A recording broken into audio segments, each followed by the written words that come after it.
kwamba masuala ya ndani ya ndoa yanapata mshauri kutoka nje ya ndoa hiyo? Ni nani aliyokuambia kwamba imani ya ndani ya ndoa inatafutwa nje ya ndoa hiyo? Kila ndoa ina changamoto zake na matatizo yake, na namna ya kuzisolve sio kuulizia ndoa ya mwenzako, kwa sababu yeye atatumia experience ya matatizo yake kusolve matatizo yako, something which is very wrong. Acha tu dada ambaye unasema ni dada yako na muamini, hata mama yako mzazi sometimes hafai kuwa mshauri mkuu wa ndani ya ndoa yako. Changamoto ya ndoa yako unazimaliza wewe mwenyewe. Ndio maana mko wawili, ndio maana imekuwa ni kitu kimoja. Ngoja nikukumbushe kitu leo, wife. Ndoa sio bango la matangazo kusema kwamba kila ambacho kinatokea ndani basi unatakiwa kila mtu ajue. Ndoa ni kama msitu. Acha kila ambacho kinatokea ndani waliokuwa nje ibaki siri, wasiweze kujua. Namba ya yule dada inafuata nini humu kwenye simu yako? Sasa kwani kuna ajabu gani kuikuta namba yule dada kwenye simu yangu? Mimi si nilisema kwamba nitapambania swala la ndoa yake. Sasa ndo nilienda kuchukua namba ili nipambanie ndoa yake. Hivi unajisikiaje wewe? Yaani ushindwe kupambania ndoa yako uende ukapambanie ndoa ya mtu mwingine. Hivi unawazimu wewe?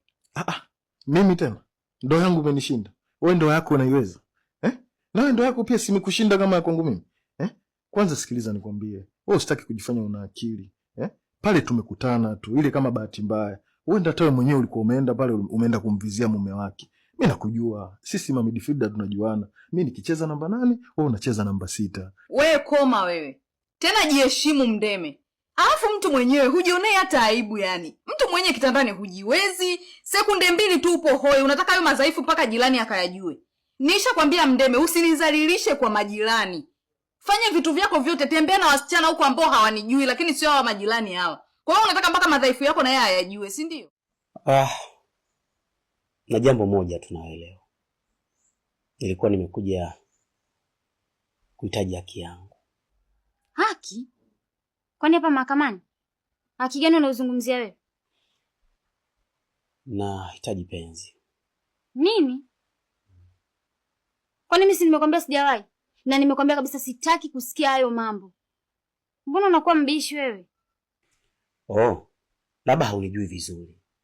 Mimi nilivyo, huwa nikimpenda mwanamke, huwa namtengea budget ya shilingi 50,000. Hii 50,000 ikisha timia tu kwake, lazima niwe nimeshapata haki yangu. Yaani namaanisha niwe nimeshapiga.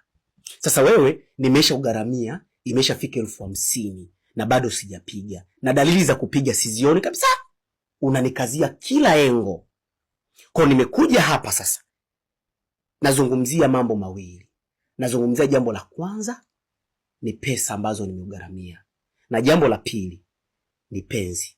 Kwa mimi naomba nipige tu kidogo. Hata mara moja tu nipige. Nikishapiga basi mimi nakuwa nimelizika, moyo wangu unakuwa burudani. Sasa hela zako mimi nimekuomba. Si shobo zako tu mwenyewe ulikuwa unaniongo, ulifanya wewe ndio unajua sana kupenda. Ukajifanya unajua sana kutoa hela. Ushaikuona nimekushika shati nimekulazimisha? Sitaki, nimekwambia sitaki. Na kuhusu hela zako sijawahi kukuomba. Kwa hiyo kama ni kuhusu pesa hakuna unachonidai. Na kama ni kuhusu penzi, hapana, sipo tayari kwa hiyo. Unasemaje? Hivyo unanijua vizuri mimi. Na unajua mimi nahangaika kiasi gani kutafuta pesa. Mimi ni bodaboda mama. Nahangaika kutafuta pesa kwenye jua kali na kuepana magari na ajali nyingi na kuepana nazo kutafuta pesa. Sasa mimi nakuja nakupa wewe. Wewe sio mama yangu, wewe sio dada yangu wala ndugu yangu kwamba nikupe tu pesa zangu, uzitumie tu pasipo kuzilipa. Sasa nikwambie, leo nimekuja unilipe pesa zangu. Katika mfumo huu mmoja nahitaji penzi nipige. Oh my God. Samba nako unanitisha. Unasemaje? Mimi nitakupiga wewe. Nitakufumua wewe. Yaani kama hunijui vizuri, nitakuumiza. Mimi wasichezewi hivyo. Sawa? Nitakupiga, nitakuumiza, alafu hakuna atakayegombelezea hili jambo kwa sababu nimeshakula pesa zangu nyingi. Sawa? Hapa nahitaji kitu kimoja. Nahitaji penzi au nahitaji pesa? What? Hapana. Mahusiano yenyewe hayavunjike hapa, sitaki. Mtu mwenyewe anaonekana hivyo king'ang'anizi. Mimi siwezi. Mimi siwezi kuwa na mtu ambaye sio muelewa. Hivi unadhani mimi nilikuwa nataka kung'ang'ania na wewe? Au wewe ni mamangu mzazi? mimi sihitaji kuwa na wewe. Mimi ninachokihitaji ni vitu viwili, uchague kimoja. Sawa? Unipe pesa au unipe penzi, nipige niondoke. Na hili sio ombi, ni lazima. Na ndio maana nimefunga mlango na funguo nayo hapa. Manake nataka tumalizane hawa na hakuna atakayeingilia hili swala mama. Basi, kama ni kuhusu penzi mimi sitaki. Ila kama ni hela zako, nipe siku 2-3 na kurudishia hela zako. Unasemaje? Wakati unaniomba pesa zangu mimi, nilikuwa nakupa kwa wakati. Ukiniomba muda ule ule, mimi nakupa vile vile ulivyokuwa unataka wewe. Sasa na mimi huu ni wakati wangu. Nahitaji pesa au nahitaji penzi. Alafu nikwambie tu usichokijua, naweza nikatumia nguvu nikapata penzi. Na kama unasema kuhusu pesa, nipe sasa hivi niondoke. Na kama uwezi mama, penzi. Alafu na kama nakulegezea vile, kuja nikufuate huko. Subiri kwanza, subiri.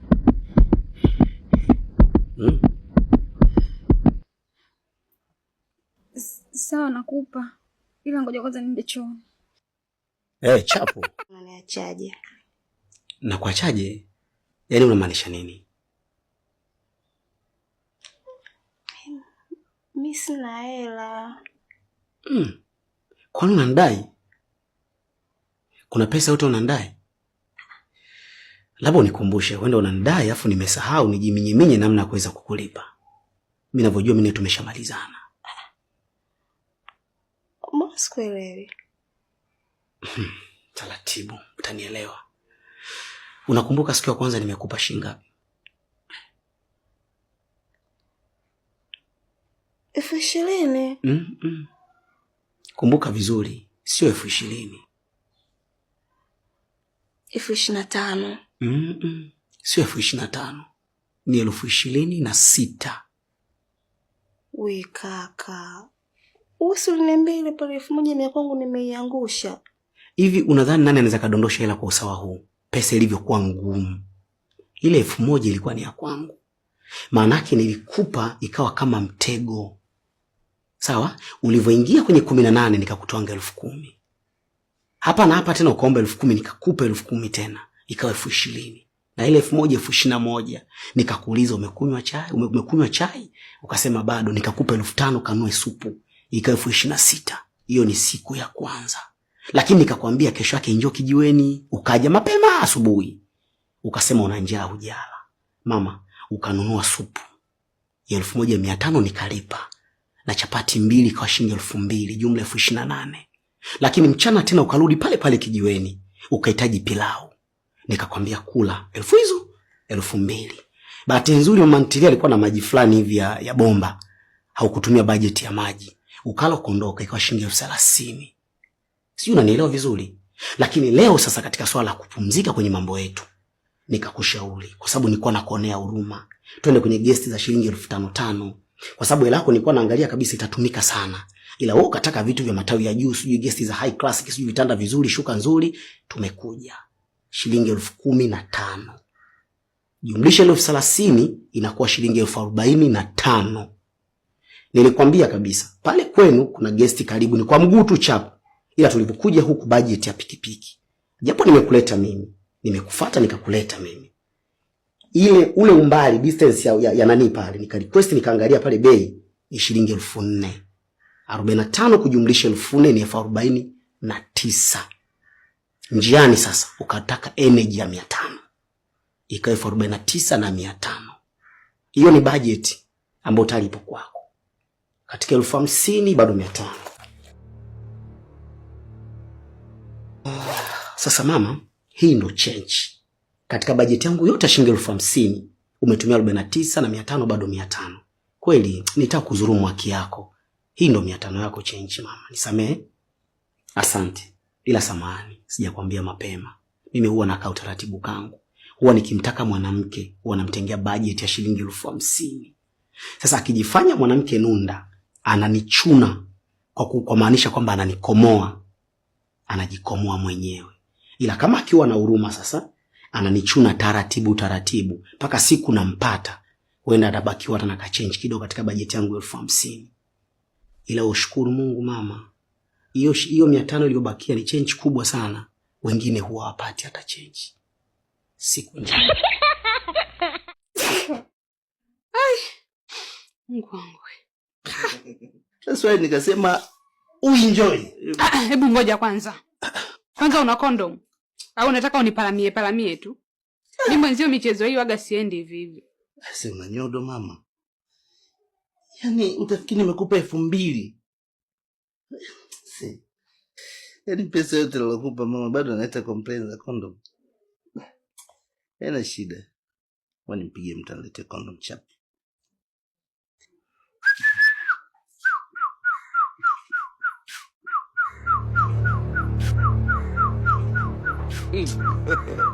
God have mercy. Wewe kaka. Kwa unataka kufanya nini? Mbona sikuelewi?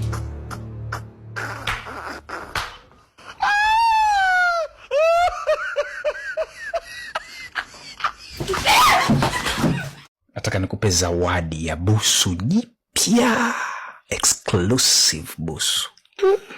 Kitaalam linaitwa busu msafirisho. Naanza kusafiri na wewe mpaka linakudondokea. Ukilifeel vizuri, ili linatibu hadi insomnia. Get ready.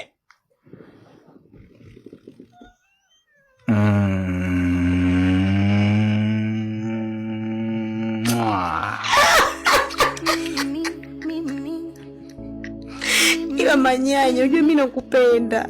Alafu ndo nilimisi vitu kama hivyo. Una vituko wewe baba. Mimi zaidi. I love you. I love you too. Come on. Semaje? Nimefeli. Mwanafunzi anayeshika wani huwa feli siku zote. Sasa mimi ni mwanaume ambaye huwa nahudhuria vikao vya budget na sijawahi kufeli.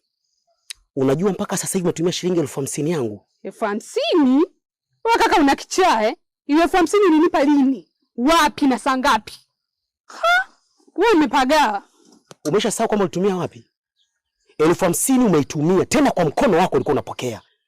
Labda nikukumbushe, najua utakuwa umesahau. Hii ni kwa sababu mlaji huwa anasahau ila mtoaji huwa hasahau. Sasa mimi sijasahau. Nikukumbushe dada. Siku ya kwanza nimekubeba kwenye pikipiki yangu. Nauli ilikuwa ni shilingi 5,000, nikakuachia.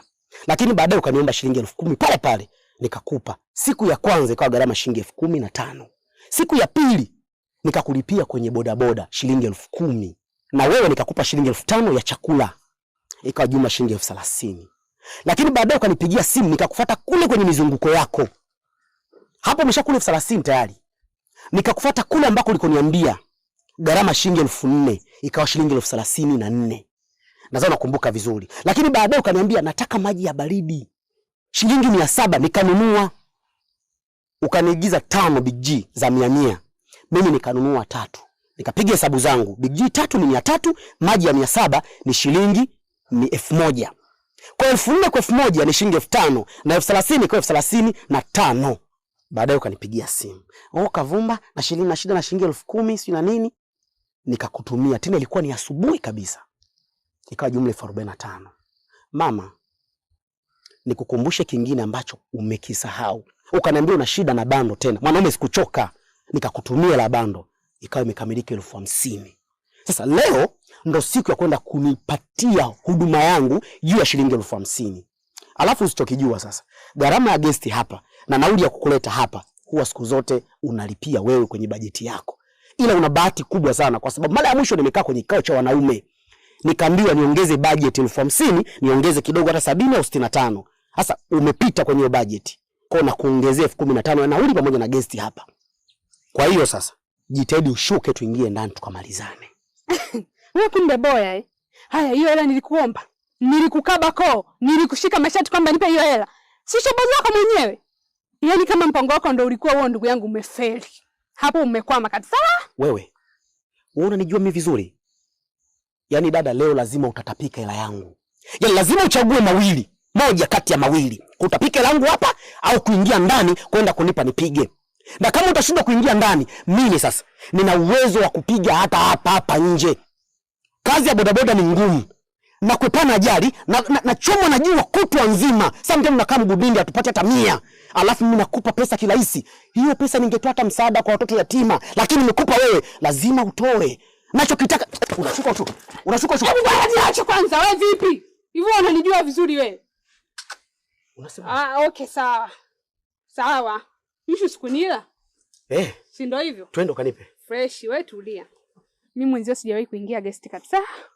Na hivi vitu yani sio mambo yangu mwenzio. Alafu pia si unajua guest ni kama kuna manuksi fulani kila mtu anaingia.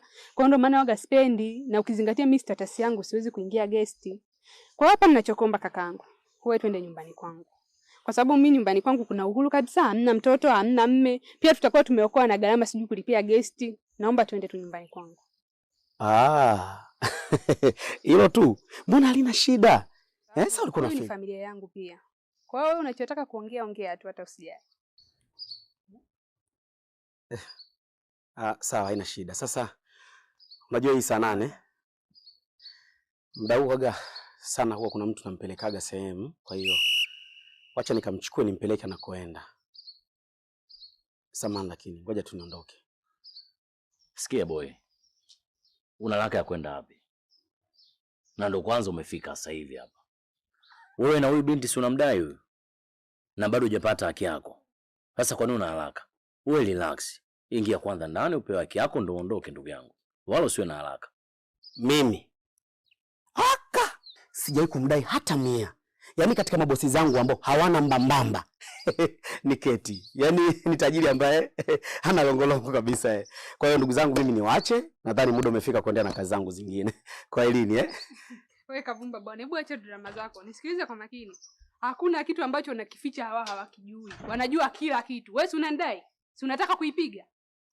Si ndio hivyo? Unandai unataka kuipiga, karibu. Mimi nyumbani kwangu ndio hapa, karibu ipige. Twende.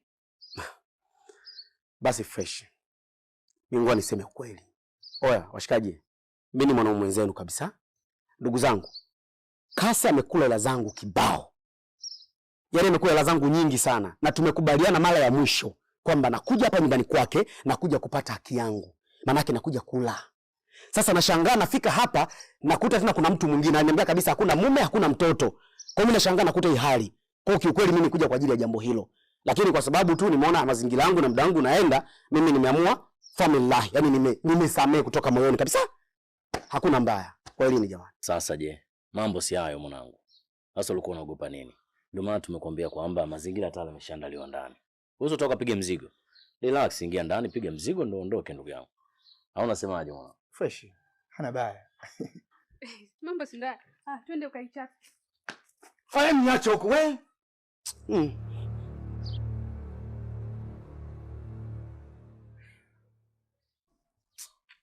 Wewe vipi wewe?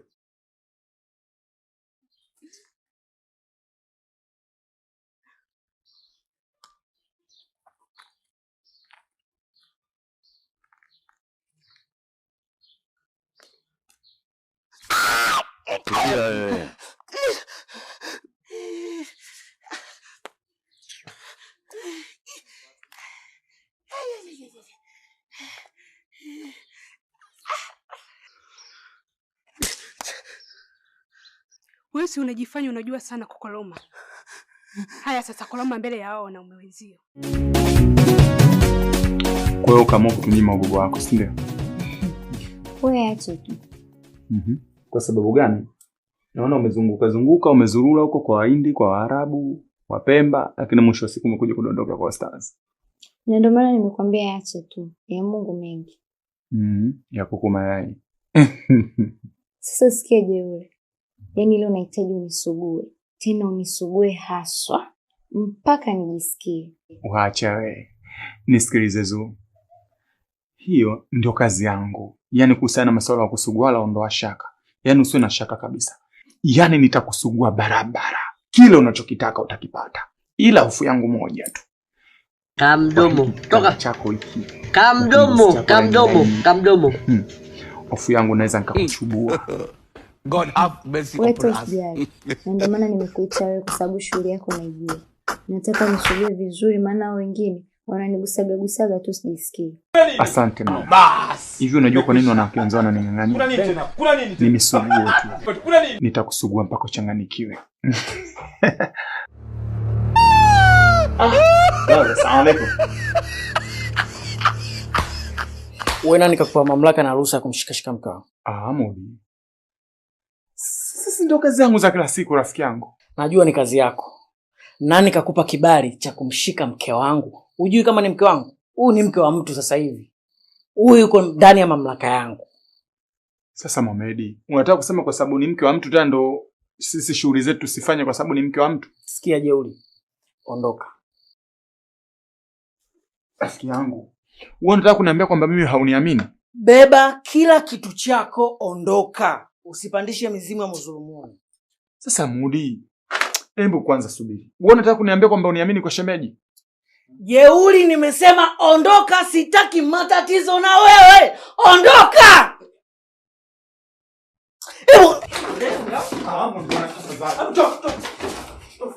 Mwanangu Mohamed, nini unataka tuwane rafiki yangu? Nijia basi mzigo wangu, nijia basi vitu vyangu. Una mahindi mwanangu kwa vitu.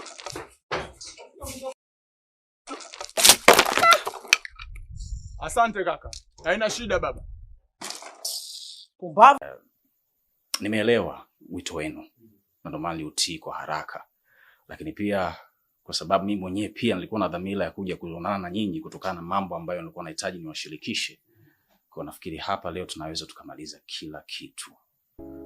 Kubwa kuhusu mlichoniitia, naomba nikiweke sawa leo. Maamuzi niliyoyafanya na nikawapa nyinyi tu kama taarifa, huo ndio msimamo wangu wa mwisho. Violet sio mke wangu tena. Nimeamua kabisa kwa ridhaa yangu, na maamuzi hayo wazee wangu nimeyafanya kwa ridhaa yangu. Kwa hiyo nawaheshimu sana na ninajua nyinyi bado ni wakubwa kwenu, siwezi kukua, lakini ningewaomba pia kwa awamu hii mngeheshimu maamuzi yangu ambayo nimeyachukua.